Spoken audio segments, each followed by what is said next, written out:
Awesome and amazing day, you all. Nikki B here. And Just Joseph. Futureland365 right here on WOVU 95.9. Hey, y'all, we just finished up with Mitchell Phelps, formerly at LinkedIn, and now he's at Deal, making all the deals. But look, if you want to figure out how to build a professional platform and connect with the right audience, then hey, this is the interview for you. Make sure y'all tune in.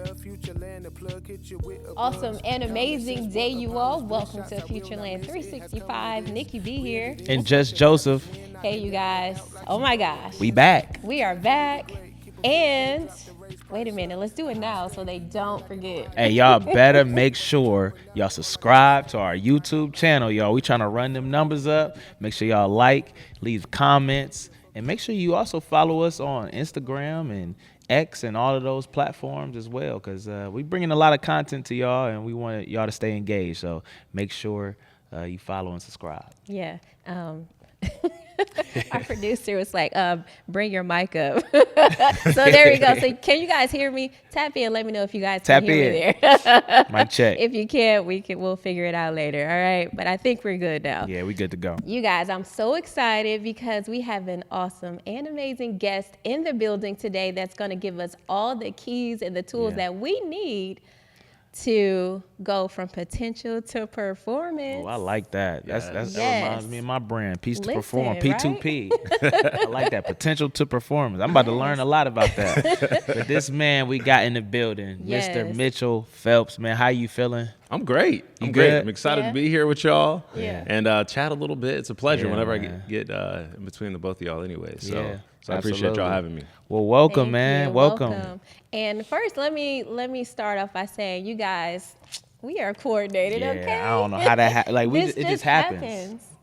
We don't force it. We don't send a text. Joseph, we're like, wait a minute. How did this happen? And then Mitchell walked in the building. Yeah. We're like, really? Hey, let us know if we looking good in the comments. You know, if y'all like, you know what I'm saying, how we put it on. Yes. All right, so let's start it off by asking a very simple but yet big question, right? So Mitchell, again, welcome and thank you for being here. Thank you. So the first question is very simple, very basic. Who is Mitchell Phelps? Who is Mitchell Phelps? That's a huge question. That's not basic at all. A little complex there, right? A little complex. So what would you say if someone, who is Mitchell Phelps? If I had to break it down. So I'd say Mitchell Phelps is a son of God, first and foremost, son of two amazing parents. I'm a husband. I'm a father as well of a beautiful 2-year-old girl. I'm a professional. I'm a tech seller. But overall, I'm just a chill guy, kicking it all the time. You come off that way. You don't come off because you have so much experience and you are that professional. You have climbed that ladder, right? Yeah. Because of the skills that you have and the opportunities that you've been given. You've taken grasp of those and like, hey, I'm going to go for it, right? So let's talk about where you started out, or did you start out at this big name? You all know about LinkedIn, right? LinkedIn. So you started out there, you had a long career there. So tell us about what you did at LinkedIn and how that impacted your life. Yeah. So LinkedIn, that was my first job out of college. And so it was absolutely amazing. I had that opportunity to work for them for 7 years. And I was in sales. And so I was a tech seller, they call it. So we've got a few software products. And so I sold those to small businesses to start off with, up to large Fortune 500 companies by the time I was done working there. Wow. And so it was an absolutely amazing experience. And I credit a lot of folks to getting me to that place. But then also so many mentors for helping me stay there for such a long time and be successful throughout the time. And honestly, that was probably the most life-changing thing for me to date, just being able to work there and be able to learn. And I think that's going to set me up big time long-term and kind of what I want to do.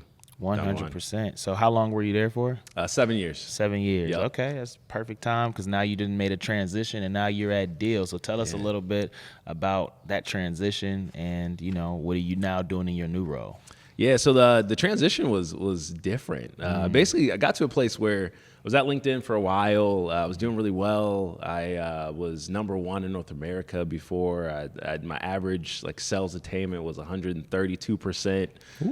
Things were great, but I got to a point where I was working, you know, not 40 hours a week. 80 hours. What? Say it 80 again? hours. Oh, no, the opposite way. So I see. cut So the not 40. working so hard, so yeah. it became too easy for Yeah, you? Is it that became what it was? easy for me, and I just started getting a little lax. And for me, like professionally, long term, I want to be a CEO of a large organization. And I got to the point where I was like, you know, it's not sustainable if I am not working that hard. I don't feel like I'm learning a ton at this very moment. And again, extremely grateful for the opportunity I had there. Yeah. But what I was really looking for was an organization that was a little bit smaller that I could kind of grow with a little bit. And Deal was exactly that. And so Deal, it's a human resource management platform for global organizations. And it's the fastest growing software startup ever. And so it started in 2019 and it's already got 6,500 plus employees. Wow. That's crazy. Yeah, it's wild. And so I'm an enterprise seller there. And it's been fun. I've been there for a couple months now and excited to continue to grow their business. We're pre-IPO, and so hopefully we'll be able to go public with them within the next couple of years, but a really great experience. Yeah, it sounds like you're passionate about your new role. Probably the same way you started out at LinkedIn. Yeah, for sure. But I think that's so important to understand when you do start to feel like I'm not challenged anymore, right? Yeah. I think it's time for me to level up or find something else challenging and figure out what that thing is, right? So I think because we've talked outside, right? I think something that you're truly passionate about is connecting people to the right companies that, you know, link up with their skill set and their talents and gifts, right? Yep. So for you, when you were looking for, okay, I need a challenge, where did you start? Who did you talk to go in that direction? Because quite honestly, everyone does not know or have that community or that support to be able to say, it's time for me to move. How do I do it, right? Some people will be like, don't you lose that. Don't you leave that good job, right? Yeah, so true. And a lot of people are probably our elders or what have you, because it was a different time, have stayed at organizations 10, 20, 30, 40, 50, 60, 70 years, right? Yeah, true. Because we started working when we were like 14, 15 years old, and then you don't stop until you ultimately retire. Yeah. So, yeah, what did that look like for you? That's so real. I resonate with that, the statement of like our elders and the advice that we get from them. My mom, she was in corporate. My dad, he worked like steel mills and like did kind of more frontline labor for his whole life. So I kind of got to see the difference and the dissonance there. But they both worked for the companies they were at for like a very long time. My mom, she was at the same company. She just retired. Was that like last year? Wow. And I think she did like, I think it was like 41 years of service. Yeah. Wow. And I was like, Mom, what? Kudos to her, though, for the consistency. Absolutely. Like, For sure. I know there was something in her. It was like, I'm going to do something different. Yeah, like, but I'm like, honestly, I don't know if there was. And it's funny, like, when I was thinking about the transition, and I took my transition seriously when I was looking to move companies, and it was a thought process of maybe like 2 years or so. Yeah. And I started like telling my mom, she's like one of the, like my main mentor, my number one mentor, I'd say, like from a business standpoint that I go to. Cool. And I went to her, and like her automatic response, and I think this just comes from her experiences. She said to me, she said, you know, I think LinkedIn's been really good to you. Like, you should stay. Like, why would you want to leave a company that's been really good to you? And I think just in that statement alone, like it took me to a place where it was like, this company's been good to you, so you should be good back to them by staying. And I'm like, that like almost gives me like slave mentality. But I'm like, I feel like we need to get out of that a little bit into the space of like, yes, like the company is good to me. They treat me well. And I produce well for them. You know what I'm saying? But like, they don't own me as an individual. Yeah. Right. And so like, I've got the full area to know what my value is and like know that I can produce for other organizations and I can produce for myself as well. Say I want to be an entrepreneur or whatever that might be. Yeah. And so really taking that ownership on ourselves to like know our value that we bring and be able to pivot and make moves like that. And I feel like once I got to that place and that mental click hit, I said, oh, like I can bounce, like, and I can be successful in another organization. And truthfully, it's at the right time when things are on the up, you know, because a lot of times people wait too long and things are going down. Now they're looking for a chance to jump ship or go to another opportunity, and now you can't use the same, you know, value that you've built up and the equity that you've built up with that company. Like you're leaving them when the sales were like through the roof, so it's like. Now it may be time that can springboard you into the next opportunity to where the ceiling is higher. Yeah, exactly. That's a great point too, because I feel like a lot of times people will start looking for jobs when things start getting tough. Yeah. And I had a mentor early on, and he told me, and this blew my mind. He was a mentor and my manager. And when he told me, he said, Mitchell, he's like, every year, whether it's a good or bad year, I make sure that I interview at least 2 to 3 companies. I was like, huh? I was mind blown at the time because I was like, wait a minute, you're my manager and you're telling me that you interview elsewhere to like try to go other places. And he's like, Mitchell, it's not really for me to like actively go other places, but like I need to have irons in the fire just in case something happens. And working at LinkedIn for 7 years, I saw, I think like 3 major layoffs that the company did of like thousands of employees, hundreds of employees here, thousands here. And I think those were the moments when I really realized, like, oh, I do need to have some other irons in the fire. I do need to build my network outside of the walls of this one organization.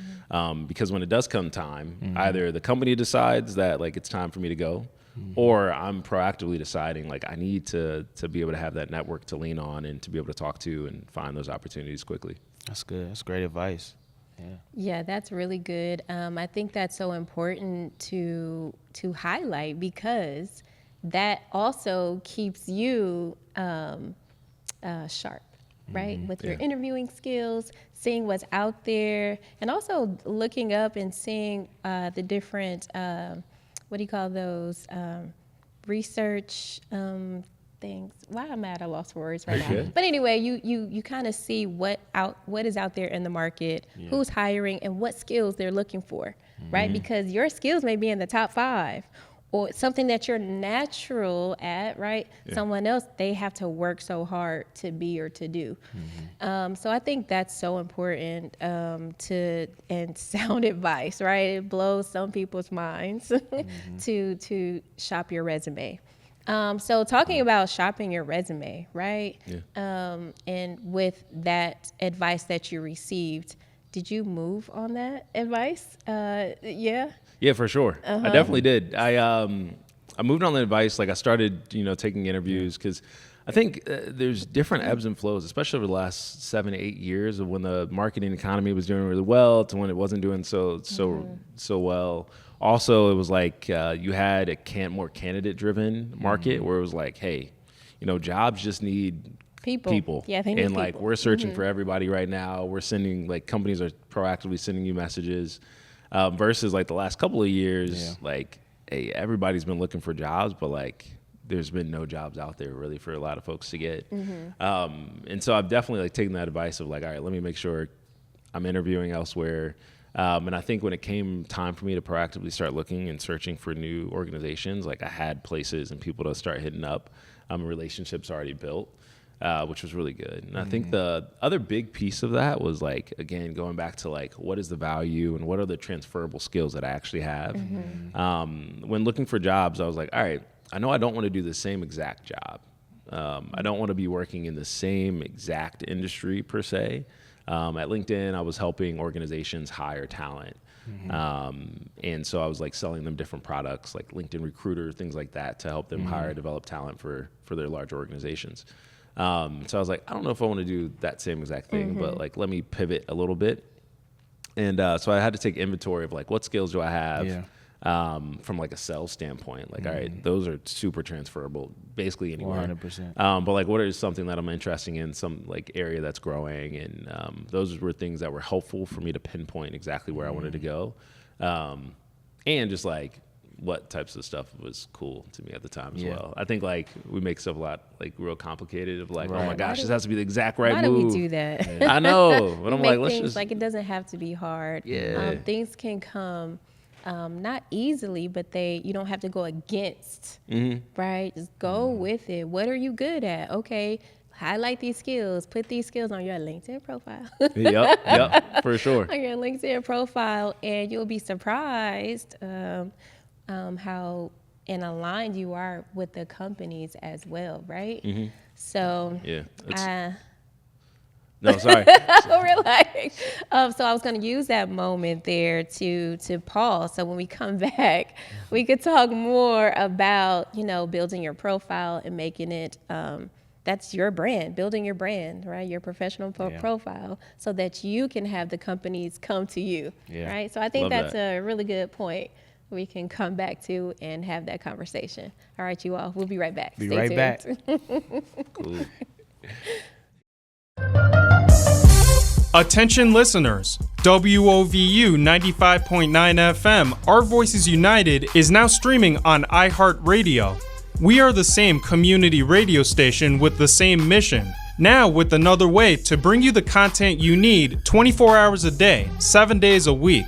You can still find us on WOVU.org and still listen to us anywhere on the free WOVU mobile app. Those are not going away, but you can also find us on iHeart.com and on the free iHeartRadio mobile app. However you choose to listen, keep it locked for the latest content as we continue to provide a platform for you, the best audience in the land, right here on WOVU 95.9 FM. Our Voices United, a Burton Bell Carr community radio station.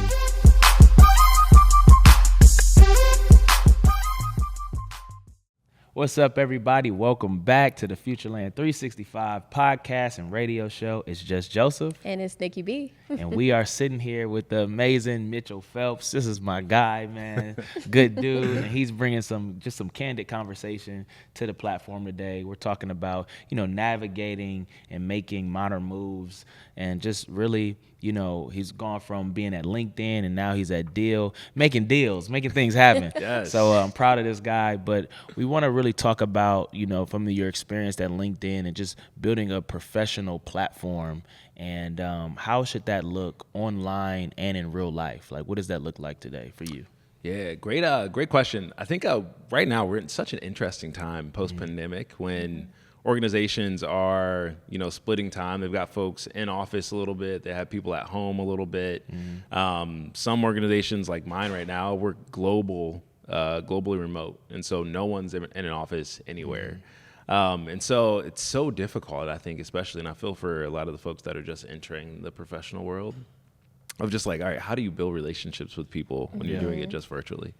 And that balance between in-person is so hard as well. But it is so important to leverage things such as LinkedIn and other platforms in order to build that professional brand. And so a lot of times people look at, LinkedIn as just that place where you put an update and say, hey, I'm now working at XYZ. Everybody clap for me and say congrats, Right.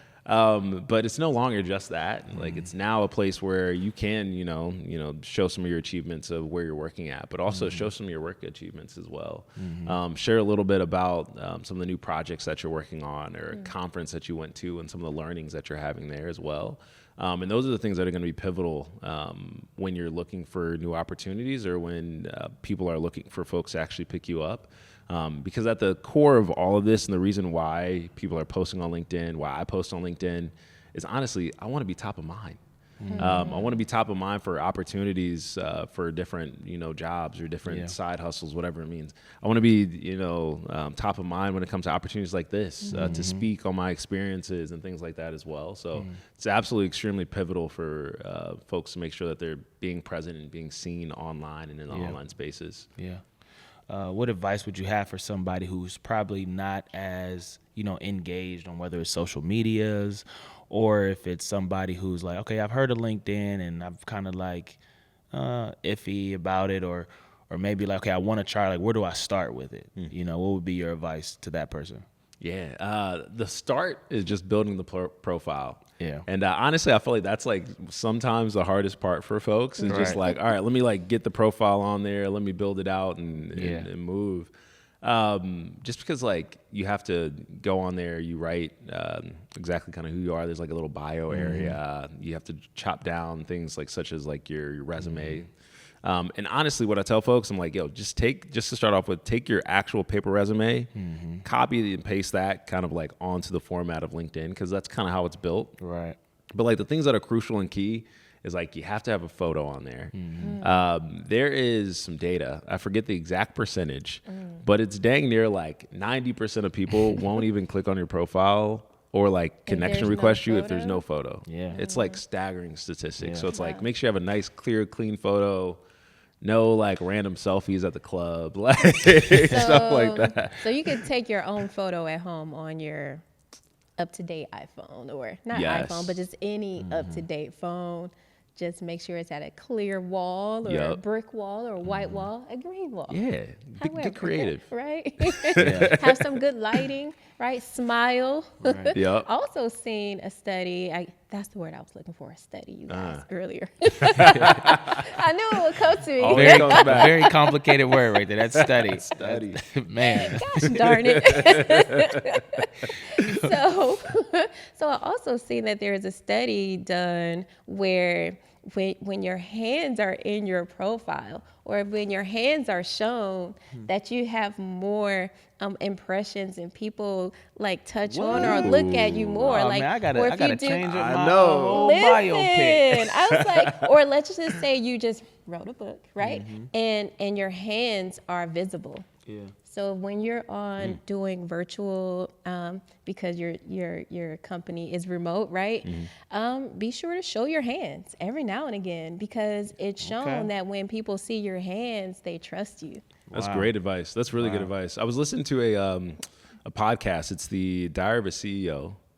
Love that podcast. I love that. That's where I got it from. Okay. Okay. All right. Dope. That's a good one. I gotta check it out. You got to tap in with that one. love It's that. super good. I don't know Yeah. if this was the same interview you were talking about, wonder. but I don't it was a know. guy that was talking about like being a speaker. He's a professional speaker. Oh, so it was a woman that gave this one. Okay. Well, some overlap. I need to Exactly. trade off on which one that was. Yeah. But he did talk about it. He was like, even when you're on video camera, like being able to show like your torso versus like just your face, like the amount of impact that you can have with your viewers, just by doing that alone. So it But kind of isn't that coincides weird with though the. too, just to have your face in the? Anyway, Yeah, I mean, shoot, don't know. I got a big just head having your face, it's sometimes. like it's all over the camera, like. Too far. So no, that's so good though, to have some. Look at these tools and nuggets. I knew Mitchell. We knew he was going to bring these little gems that are huge, right? That make great impacts. Absolutely. So thank you so much for sharing that, and thank you for being the person you are, listening Absolutely. to podcasts and taking notes, right? So I kind of want to pivot a little bit, because I met you obviously through a Futureland event. That was pretty cool, and we just connected right away, man. I think at the time you were expecting a child, and now I got a chance to meet your daughter because my man Mitchell put together a really cool event here in Cleveland called the Dad Stroller Club. And that's that so has been cool. very cool to just really go there and meet other dads, because sometimes being a father can be a lonely experience when you don't have someone to maybe articulate the things that might be going through your mind, or you might be feeling like, man, I'm the only one going through this. But then you realize when you get around other dads, like, okay, I'm not the only one here going crazy. So, having two little daughters myself, and, you being a girl dad. So just talk about the journey of, I guess, being a father, navigating these spaces, what that has meant to you, and the start of the Dad Stroller Club. Yeah. No, thanks for asking about that. Yeah, That's such a good question. It's one of my personal passions outside of business and whatnot. So appreciate you asking. No doubt. Fatherhood is tough. Come on, man. You can say that again. Fatherhood is tough. It's so hard, man. Yeah. And honestly, I'll take you a step back. So basically, I moved here to Cleveland, my wife and I, about 2 years ago. We were on a little world tour, having fun. Yeah. For like a year and a half, we were just traveling, seeing I think we hit like 22 different cities. Y'all were coming 5 from different Chicago countries. too, right? Yep, we were coming from Chicago. And so we hit Chicago, world tour. Halfway through the world tour, we found out we were pregnant. And we're like, uh-oh. Found out you're pregnant on a world tour. Yes. Tour. So we're like, we got to figure something out. We were across the country. We were in California at the time. And we're like, all right, so do we go back to Chicago? Where do we go? And having the child, we're like, let's get a little closer to family. So we ended up moving to Cleveland. And I never really frequented Cleveland. I'm from Ohio. I'm from Mansfield. So like super close. But like I didn't have any friends here. I didn't know anyone. So like you were one of the first people I met here. That's crazy. Oh, wow. Yeah, you and Antoine. You're like y'all the first two dudes I met here. Wow, that's cool. Wow, I and love that. yeah, it was crazy, and I'm very blessed. So appreciate you. Yeah. My God. My God. Yes, but like when we moved here, didn't know anyone. Just had my child, and I was on like paternity leave. So it was my wife and I and our baby just in the house. And like, yeah, we go outside, house. but like we were just in the house, like, Yeah. and I was kind of going through it after a couple months, and I was just like I was telling my wife, I'm like, I don't know what's going on, but like I was checking on her. I was like, hey, like postpartum, like you feeling good?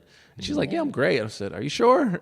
She's like, yes, I'm fine. Like, are you okay? And I'm like, I don't know. Right. And so I went and like got a therapist, and so I was talking to this therapist for a little bit, and one thing he brought up was like, yo, you seem like a really social person, like. Who are you talking to? Like, what are you doing outside of, just being at home? And I said, nothing. So I scrolling on social media. I saw this Daddy Stroller Social Club down in Dallas. And I said, yo, that's dope. It was just a bunch of dads that got together. And I was like, we need this in Cleveland. And so that's why I ended up starting that up. We ended up partnering with them too. And it's been great to just learn from other dads. Absolutely. And it's helped my mental health like a ton. Yeah. And it's helped me just, be a little more social around the city. I mean, I love that. it's phenomenal. Like I'm really grateful that community exists now, because when you're there, like I said, number one, you realize you're not alone. You got that fellowship and community, and then the kids can play with each other. That's a good time. And then you meet people, and I've met some very interesting people by coming to the Dad Stroller Social Club. Did I say it right? Yep, Daddy Stroller Social Club. Daddy Stroller. It's a lot. It's a mouthful. Yeah, so I mean, tell people how they can, get involved if they're around the area and want to, connect and come to it. How can they do that? Yeah, if you want to check us out, go to Daddy Stroller Social Club _Clee on Instagram. So we'll post on there and just share kind of all of our new updates and like what we're doing. We just meet up once a month. Super low lift. The biggest lift is just going outside with your child alone. And getting to the park or wherever we end up meeting up. That's the biggest lift out of all of it. And then once you get there, it's just super chill time. It's a really good time. Yeah. It's a really good time. Man, I think that's so cool. Being balancing, right?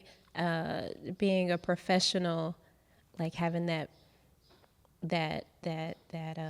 I got it all together look, right? But also being a dad, like I got it all together, but it's like, wait a minute, something's not right here, right?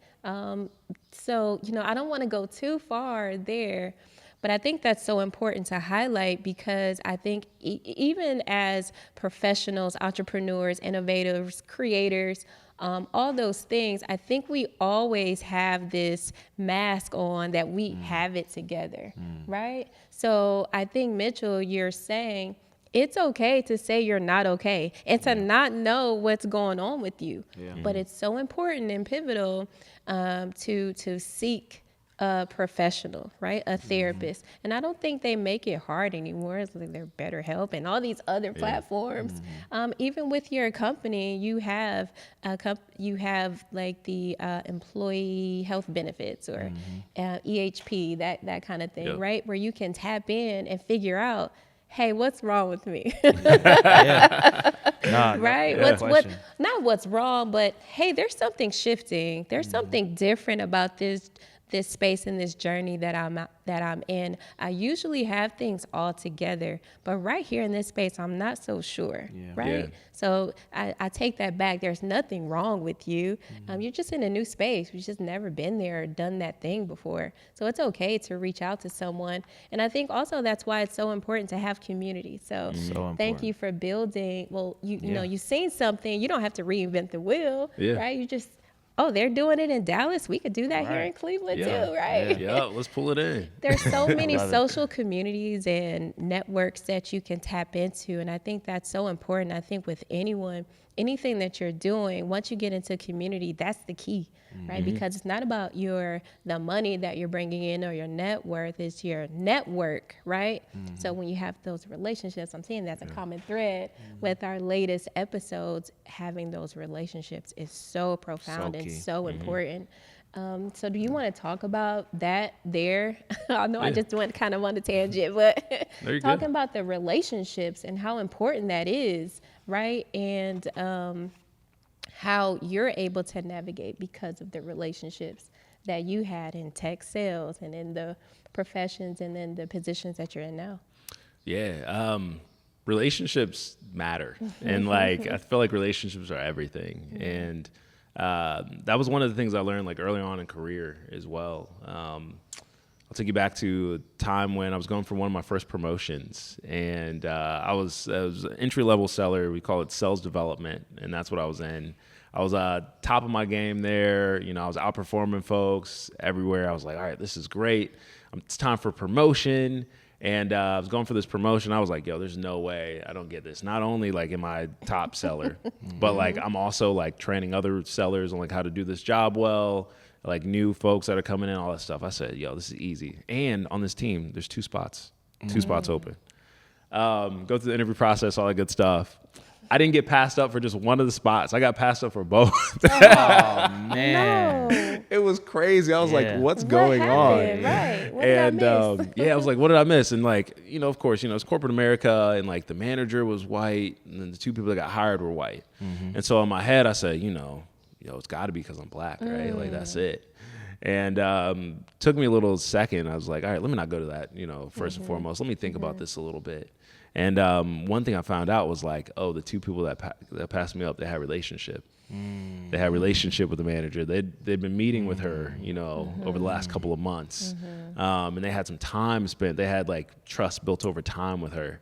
And that was something I didn't have at all. And so like I learned the hard way, but like now I know whenever I'm going for something, like I need to have relationship.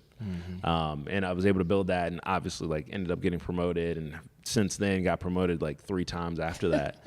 But like truly because I understood like at the core it's relationships, and it's not always just your performance that's really getting you the keys to the door. I'm happy you brought that up, because you had an opportunity where you could have just blamed it on race, and you could have just said, well, this is the reason it's like this. But that extra step you took to look inwardly and say, okay, what else is there? Because I mean, that's a real reality, what I'm saying? That, and obviously you could probably talk on that. Being a black professional, there's an added pressure or things that we might have to do. But at the same time, we always have a choice whether we're going to be a victim or a victor. And you chose to be a victor in that moment and say, look, I'm not going to let anything stop me from, progressing forward. So you took that inward approach, looked at the situation, said, okay, well, what can I do better? And you realized there was a piece there that was missing, and that allowed you to move way further, So talk a little bit about that, mentality, and, how did you even get to that place? But before we go all the way there, right? Because, man, I know this is about to get really good here. We're going to go ahead and take another break. So we're going to take another break, Hey, you stay all. tuned, because I want to hear the answer to this. So y'all I hurry wanna up know the and answer come to back. this, yes. So we can get that answer. We're here for your breakthrough every step of the way. From setup to final mix, we're here to make your dreams a reality. Your music, your podcast, your events, all at Breakthrough Sounds. What's up, everybody? We are back at the Futureland365 podcast and radio show. It's Judge Joseph. And it's Nikki B here. And we're sitting here once again with my guy, Mitchell Phelps. And we were just in a really deep conversation, man. We was talking about the victor mentality versus the victim mentality. And, especially as a black professional like yourself, have reached, high levels in the corporate America. But you've had opportunities where you could have, blamed losing opportunities, on your skin color. But there was a time where you took, some introspect, and looked at the situation and said, you know what, there's something that I can do to improve. So talk a little bit about that and that mindset. For sure, yeah. I think the core of the mindset comes from just like how I was raised and just growing up. Like my parents, like I grew up in a predominantly like white area in town, and like that was like prejudice in different ways and whatnot. And I feel like the way that my parents trained me was to be a victor. Like they said like, hey, this is the reality of what life is. And this is the reality of what life's going to be, when you're a professional, when you're growing older, all that good stuff. But like, this is how you overcome some of those things. And I feel like I was very privileged in having parents that taught me that from a young age, and honestly taught me how to navigate like corporate spaces and predominantly white spaces where I am a minority. So very privileged from that sense. But when it comes to it, like, I'm like, yo, like us as minorities, there's so much work we have to do. And like, let me like place some burdens on others. Like, I feel like in the corporate world right now, there's tons of allies. And so when I was talking about when I went through that moment when I didn't get a job, and I said like, part of this could be, because I'm black. Like I went to some of those allies, and was able to decompress and share some of that information, some of the thoughts that I just had with that, because like we have to get it off our chest. Like we can't just bottle all this stuff in. Like I've done that before, and it does not work out well. It ends up like putting more weight on us. And so you've got to have some allies, you got to have some mentors to go to lay that off on. And then you got to get proactive. It's like, yo, what's the game plan for me to like course correct and get back to where I need to go? That's good. And so I think that's like the 2-part advice that I give to like mentees. It's like, all right, have your outlet, get this out. You got 24 hours to sulk, be sad, whatever, blame, so good. whatever you want. That's important. Yeah, But so after that, important. it's game time. Like we got to get in the game. Yeah. Like, yo, we got to be strategic about how we move. Whether if they are coming at us from a racist standpoint, cool. There's ways to get over it. We've got so many people that have gotten past that before. Right. So like, let's adopt that in the playbook. And then also, if there's other skills that we have to be honest with ourselves about that we're missing, we got to get better at those and come to the table. For me at the time, it was relationship. I didn't have relationships. So that's on me. Yeah. That's so good, man. Coming from the sports background that I come from, it's like, you're either going to make excuses or you're going to make adjustments. And that's what it sounds like you did. Made adjustments, came back, and those are what the most successful people in life do. So if you listen to this, hey, don't make excuses, make adjustments. So, I mean, piggybacking off of that conversation, you seem like a real passionate guy. Ever since I met you, you seem really locked in on the things that, you focused about. And if you want to see a change, you're going to make that change. You're going to do something. So I've seen you just already grow and blossom, even just being here in Cleveland in this short amount of time. So what would you say for, a platform like Futureland? Like, what does a platform like this mean to you? And, what has excited you about Futureland? Yeah, so much stuff has excited me about Futureland. Futureland is one of the reasons my wife and I were excited to come to Cleveland. Wow. Y'all hear that out there? Yes. We attracting talent and bringing guys like him to Cleveland. Nationwide, right? Nationwide. He was on a world tour. He came to Cleveland because of Futureland. That's right. No, honestly. From California to Cleveland, right? Boom. Literally, like, no jokes. Like, we were literally driving across country. We're scrolling through Instagram. We see this like Futureland thing. We're like, what is this? And we saw Cleveland. All right, this looks kind of dope. You know what I mean? So that was like one of the things that attracted us about the city. Yeah, so the thing that I think Futureland does really well that I'm personally passionate about is opportunity. Yeah. And so it helps provide opportunity for individuals within the Cleveland and greater Cleveland area. And it's providing different individuals with opportunity. So whether you're creative, it's exposing you to more outlets and more areas that you can be creative in. Whether you work in tech, same thing. Yep. Whether you're in any other industry, Futureland is that connect for you. And like, I just love that. Like, I love being able to provide opportunity for folks. When I was at LinkedIn, I was providing opportunity from a talent landscape for individuals. Right now at my current organization, I'm providing, I work with immigration. And so I'm literally providing opportunity for folks to move globally and work globally around the world, which is awesome. And like, on a personal note, like, I try to do the same things within my personal life. So whether it's making connections between friends, whether it is helping people with their LinkedIn profiles or helping organizations, get their game up on LinkedIn and their social presence. Like, those are things that I love. And I think if Futureland continues to stick at opportunity at the core, I think it can, move across the country and grow even greater than it has already. Yeah, I'm looking forward to. We had a conversation off camera. You was like, just create the profile. So that's where I am. I'm in the midst of building the profile. So I can't wait to connect again so we can dive deep and to see how we can build my profile and brand it specifically to make sure that I align well with those big major companies or for anyone that aligns or any company that aligns with my values, my mission, and all those things. So I'm excited about that. And I know that that's what he's passionate about. So that's amazing.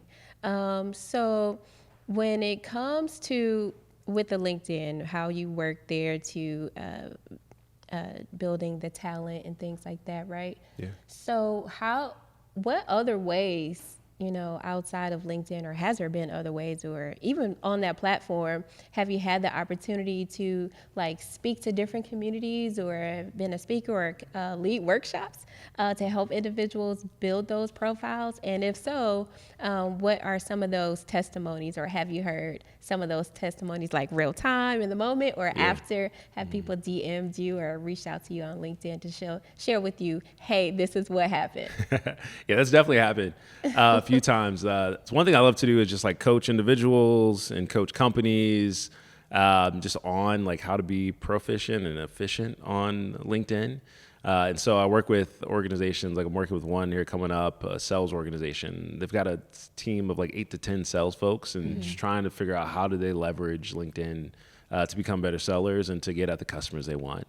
I've done the same for individuals, and then I've spoken at a few different conferences and things like that as well to really inspire folks around all right, how do you get that good engagement? And I get really positive feedback. Folks will hit me up in a couple weeks and be like, yo, this was super helpful. Or I got positioned and slotted for these jobs, and that's the type of feedback that I love. And I think one that was near and dear to me was my wife. And she ended up, I kind of coached her on her LinkedIn profile and efficiently see through LinkedIn on how to transform from an educator. So she was a teacher for 4 years, and then she moved into the tech industry. And so that was probably the biggest story / my favorite story to tell around how I've coached someone. How did that happen? What were give us 1 to 2. 2 to 3 keys that you helped promote your wife, right? For sure. So, and first of all, I love that about a husband, right? How he elevates his wife into to coach her and to teach her, because as the scripture tells us, right, is that he leads his family and his wife to be better, pulling those things out of her. So so give us a couple of little gems or keys that you helped your wife transform from teacher to tech. What? Yeah, from teacher to tech. I that's a good little tagline. I like that. That's fire. Yeah, so basically it all started back in the pandemic. And she taught for 4 years, and during the pandemic we were in Chicago at the time, and she had to teach from home for a few weeks. And during that time, she saw what I was doing, and she was working so hard. She worked so many hours.